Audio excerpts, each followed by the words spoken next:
இங்க ஒரு குட்டி பையன் அவங்க அப்பாவோட பர்ஸ்ல இருந்து 10 ரூபா எடுத்துறான். இதை தெரிஞ்சுக்கிற அவங்க அம்மா அந்த பையனை போட்டு திட்டிடுறாங்க.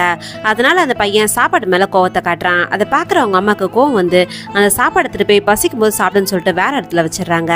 இதை பாக்குற அங்க இருக்கிற பெரியவங்க எல்லாருமே அந்த அம்மாவை போட்டு திட்ட ஆரம்பிக்கிறாங்க. ஒரு 10 ரூபா எடுத்தது பெரிய கொலை குத்தன்ற மாதிரி இப்ப அவனுக்கு சாப்பாடு போடாம சாகடிக்க போறியான்னு சொல்லிட்டு திட்டுறாங்க. இப்ப அந்த பையனோட அப்பாவுமே என் பர்ஸ்ல இருந்தானே காசு எடுத்தான், உங்க அப்பா வீட்டு காசு ஒன்னும் எடுக்கல அப்படின்னு சொல்லிட்டு திட்டுறாரு. இப்ப அந்த மாமியார் காரியுமே சரியான கல்ச்சர் தெரியாத குடும்பத்துல இருந்து பொண்ணு எடுத்துட்டு போல உங்க அப்பா அம்மா எப்படி நடந்துக்கணும்னு சொல்லி தரலையா அவனுக்குன்னு சொல்லி திட்டுறாங்க. இது கேட்டுட்டு இருந்த அந்த வீட்டோட பெரியவர் கொஞ்சம் எல்லாரும் வாய மூடுறீங்களா, அவன் ஒன்னும் பர்ஸ்ல இருந்து காசு எடுக்கல, காசை திருடி இருக்கான், நான் அம்மாவா இருந்தேன்னா அவனுக்கு 2 நாள் சாப்பாடு போட்டிருக்க மாட்டேன்னு சொல்லிட்டு கத்துறாரு. இன்னைக்கு யாருக்கும் தெரியாம காசு எடுக்கிறவன் நாளைக்கு என்னெல்லாம் பண்ணுவான், ஏமா நீ ஒன்னும் வருத்தப்படாதம்மா, நீ பண்றதாமா சரி அப்படின்னு சொல்லிட்டு அந்த அம்மாவுக்கு சப்போர்ட் பண்றாரு.